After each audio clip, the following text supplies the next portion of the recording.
There are stories in history that chill us to the bone not because of blood spilled on the battlefield, but because of the darkness festering in the human soul. This is one of those stories. It is a tale of an emperor remembered not for his greatness, but for his madness. A ruler who wielded absolute power and twisted it into something grotesque. And at the center of it all, a boy. A boy who would be forced to become the living shadow of a dead woman. His name was Sporus, barely a teenager, powerless, innocent, a victim of circumstance who would be dragged into the obsessions of the most infamous emperor Rome had ever known, Nero. Nero, the name itself, echoes through history as a symbol of cruelty and corruption.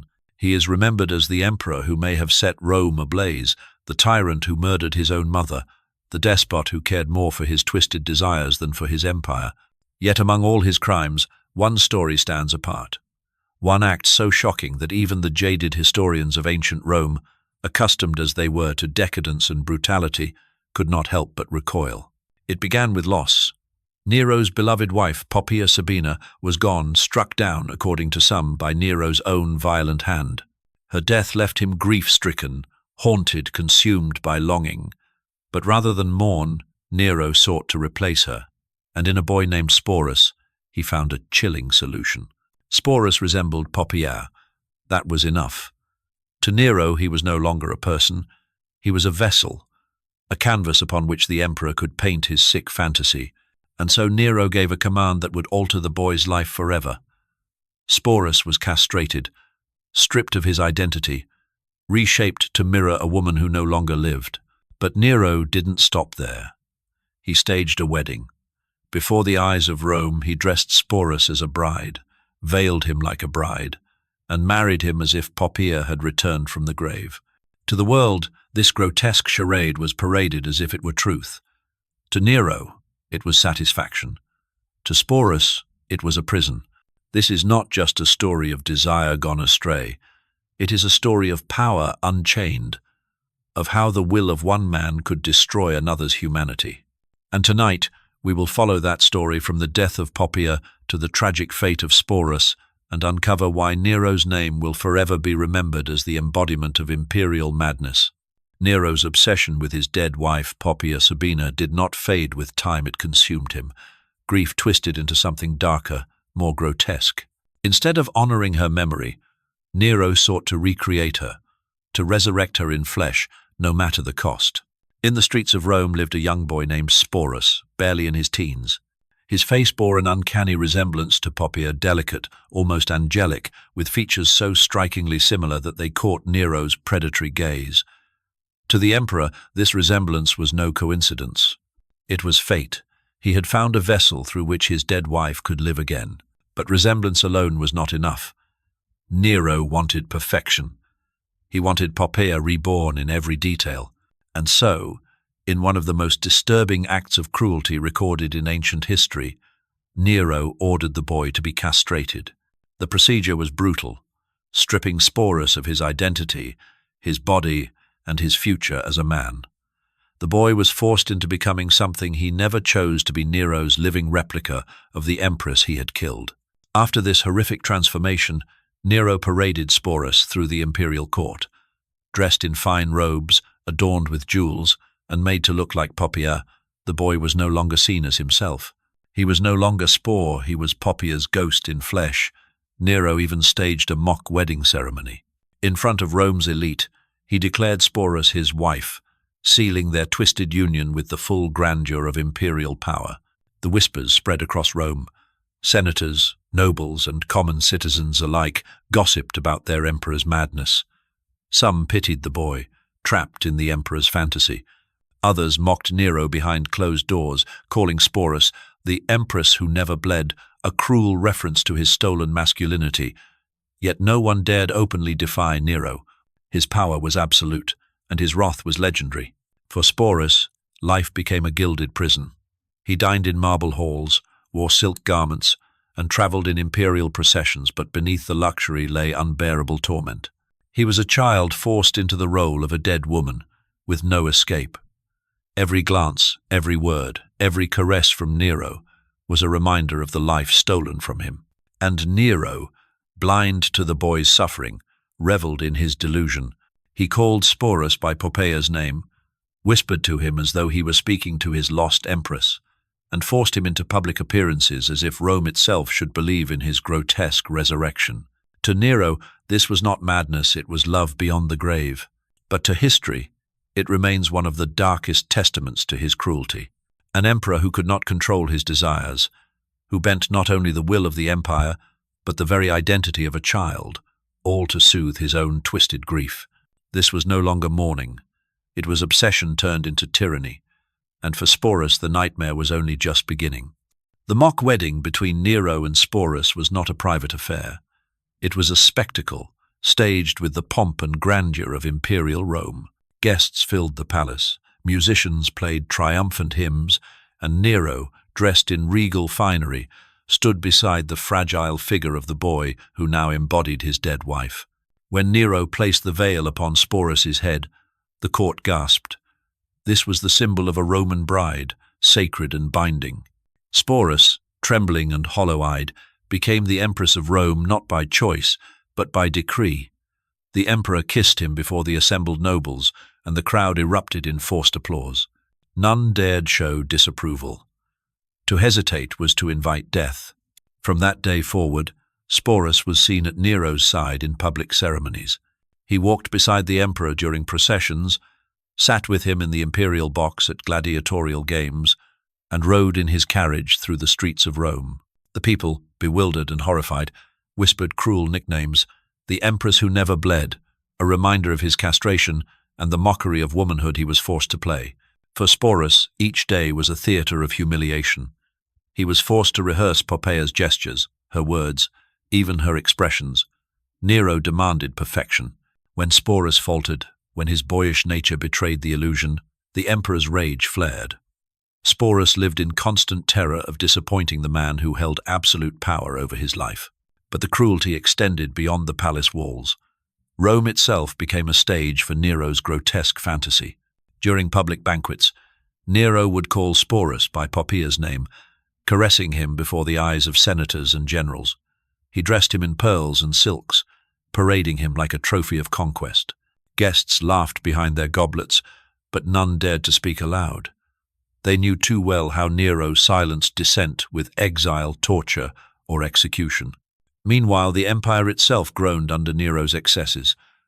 Taxes rose to fund his extravagance, golden palaces, theatrical productions where he performed as an actor, and brutal games to distract the people. The Senate grew restless. Generals muttered in their camps. But Sporus, still a boy, could do nothing but play his role in the emperor's delusion. What made his suffering unbearable was not only the cruelty but the intimacy. Nero whispered to him in bed, spoke of love, and demanded devotion. To the emperor, Sporus was not a victim, he was the reincarnation of the woman Nero adored and destroyed. But for Sporus, every touch was a violation, every whispered word a reminder of chains he could not see but could never break. And so, the young boy lived as the puppet wife of Rome, caught between the glare of public mockery and the shadows of private torment. He was both honored and enslaved, adorned with jewels yet stripped of self, forced to embody a love story that was never his. But history is relentless. Nero's empire, built on fear and fantasy, was crumbling, and soon the fragile illusion of his ghost wife would be swept into the storm that was gathering against him. By the time Nero paraded Sporus through the streets as his ghost wife, the cracks in his empire were no longer hidden. Rome murmured with discontent. Behind the gilded facades of the imperial palace, the empire trembled under the weight of rebellion, betrayal, and exhaustion. Nero believed himself invincible. He had silenced senators, executed rivals, and drenched the empire in blood. But even an emperor cannot command loyalty forever. Generals in distant provinces whispered rebellion. Governors questioned their allegiance. The Senate, humiliated and powerless, waited for the right moment to strike. Amid this turmoil, Sporus remained trapped in Nero's twisted fantasy.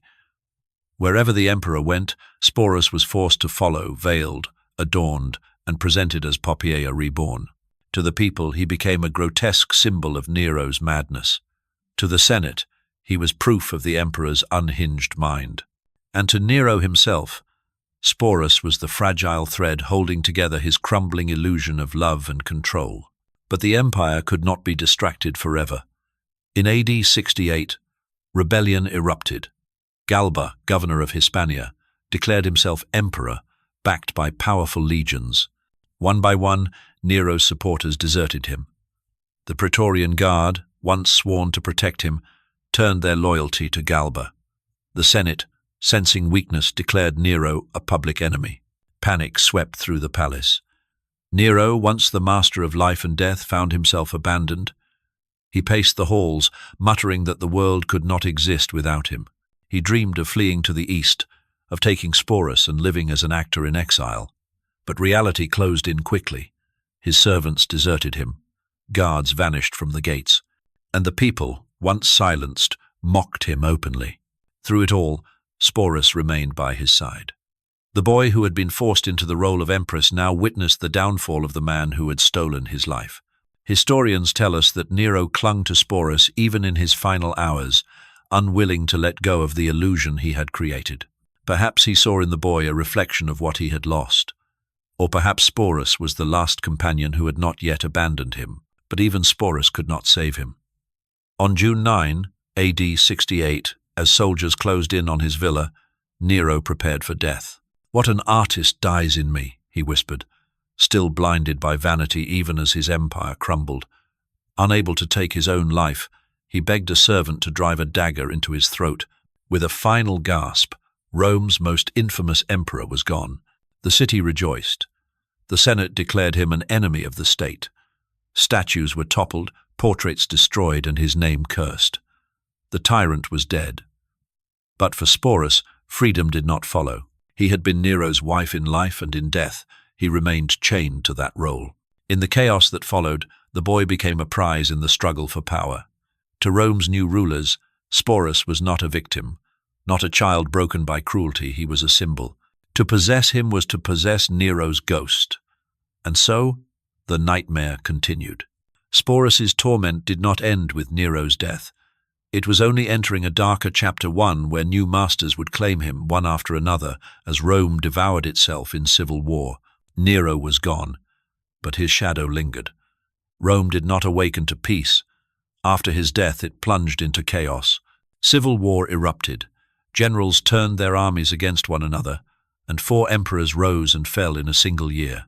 Yet in the midst of this storm, one fragile figure was carried forward. Sporus, the boy who had been forced to play the role of an empress. To the victors of Rome's bloody struggle, Sporus was not simply a survivor. He was a symbol, an echo of Nero's reign, a reminder of the emperor's madness, and a curiosity that the powerful could exploit. Wherever he went, he was introduced not as himself, but as the widow of Nero. His name, his childhood, his very identity were buried under the mask Nero had forced upon him. When Otho, one of Nero's former allies, seized the throne, he claimed Sporus as his own. To Otho, having Nero's ghost wife by his side added legitimacy, a thread connecting his power to the former emperor. Sporus was paraded once again, dressed in jewels and silks, a silent ornament to imperial ambition. But Otho's reign was brief. Defeated in battle, he chose suicide over capture, leaving Sporus adrift once more. Then came Vitellius, a brutal soldier who clawed his way to the throne with the blood of his enemies. To him, Sporus was not a symbol of legitimacy, he was a tool for mockery. Vitellius detested Nero's memory, yet he could not resist the chance to humiliate the boy who embodied it. And so he devised one of the cruelest spectacles Rome had ever seen. Vitellius announced that Sporus would be wed again not in love, nor in mock ceremony, but as part of a grotesque public farce. In the amphitheater, before jeering crowds, Sporus was to be married to a gladiator. The marriage would be followed by a savage ritual. The boy, dressed as a bride, would be forced to reenact the myth of Proserpina, the maiden dragged into the underworld. It was not a play. It was an execution. Sporus would be violated and slaughtered before the eyes of Rome, his death a cruel parody of the life Nero had forced upon him. News of the plan spread like wildfire. The same city that once mocked him now pitied him. To many, Sporus had become a tragic figure, a victim of both Nero's madness and Rome's cruelty. But pity could not save him. His fate was sealed. Faced with this unbearable humiliation, Sporus made his final choice. Before Vitellius could stage his monstrous theatre, the boy ended his own life. Ancient writers differ on how some say poison, others say he took a blade, but the result was the same. He died quietly, robbing his tormentors of their spectacle. In death, Sporus reclaimed the only freedom he had left, the power to deny Rome its cruel laughter. His short life, twisted by the desires of emperors, ended not with applause, but with silence. And yet, his ghost lingered, much like the man who had destroyed him. For centuries, Rome remembered Sporus not as himself, but as Nero's bride, the boy who had been turned into a dead woman. His tragedy was preserved as a footnote in the story of a tyrant, his suffering eclipsed by the infamy of the emperor who stole his youth. But if we listen closely, beneath the grandeur of Roman history, Sporus's voice still whispers. It is the voice of a child robbed of his body, his name, and his future, all for the vanity of power.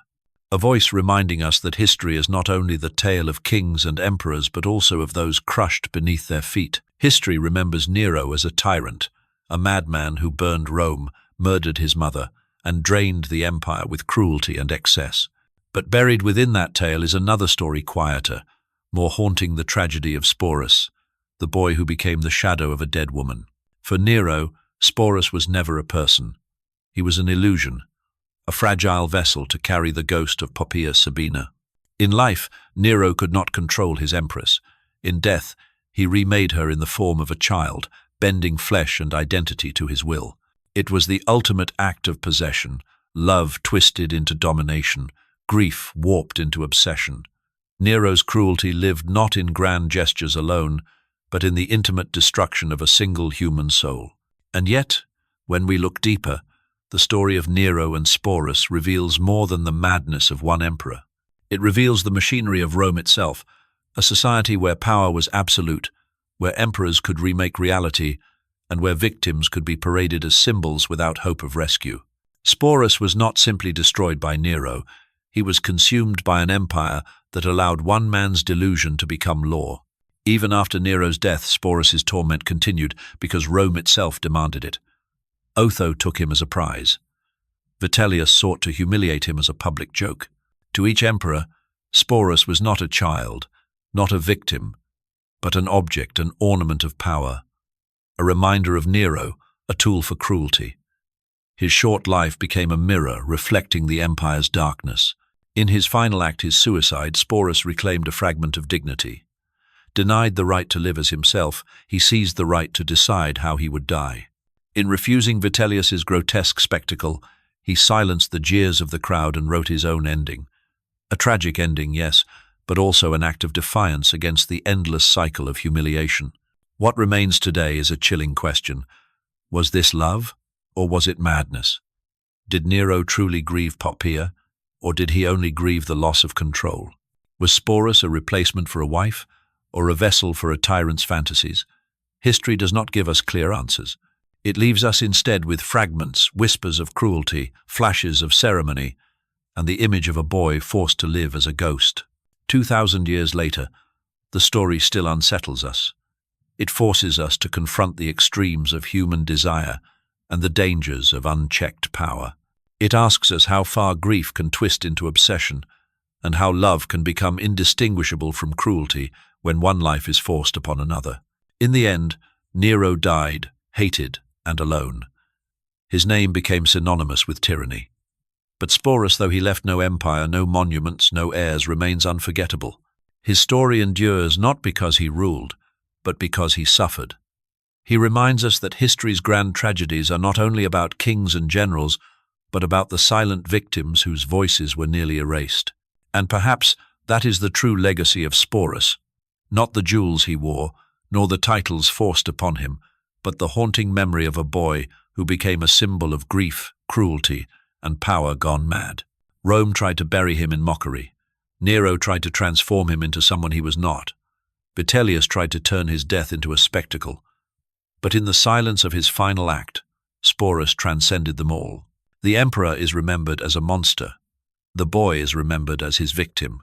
Together, they tell a story that is darker than legend, stranger than myth, a story where love and madness became one, and where the ghost of a dead woman walked once more through the... Centuries have passed since Nero and Sporus walked the marble halls of Rome, yet their story still lingers like a shadow on the pages of history. Nero is remembered as one of Rome's darkest emperors, a name synonymous with cruelty, extravagance, and madness. But Sporus remains something different, a ghost within the chronicles, a victim whose life was twisted into someone else's tragedy.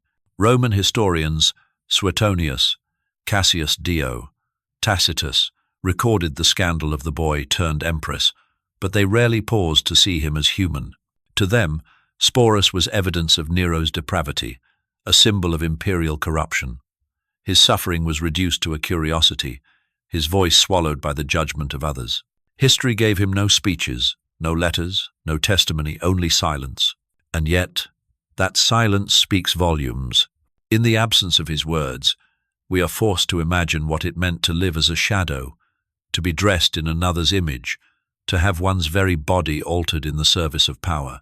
His story unsettles us precisely because it reveals how fragile identity can be when crushed beneath tyranny. Modern readers see in Sporus not just a victim of Nero, but a mirror of countless others throughout history who were silenced, reshaped, and erased by those with power.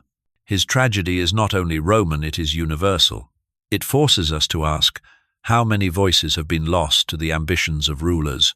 How many identities stolen in the name of love, obsession, or control? If Nero's name endures as a warning of tyranny, then perhaps Sporus's memory endures as a reminder of those who had no choice. He may have been paraded as a ghost, mocked as an empress, and discarded as a tool of empire, but in remembering him today, we return a fragment of his humanity. The empire that enslaved him is long gone. The emperors who used him are dust. But Sporus, the boy who never lived for himself, survives in the whisper of history, a voice that reminds us to listen not only to the rulers, but to the forgotten.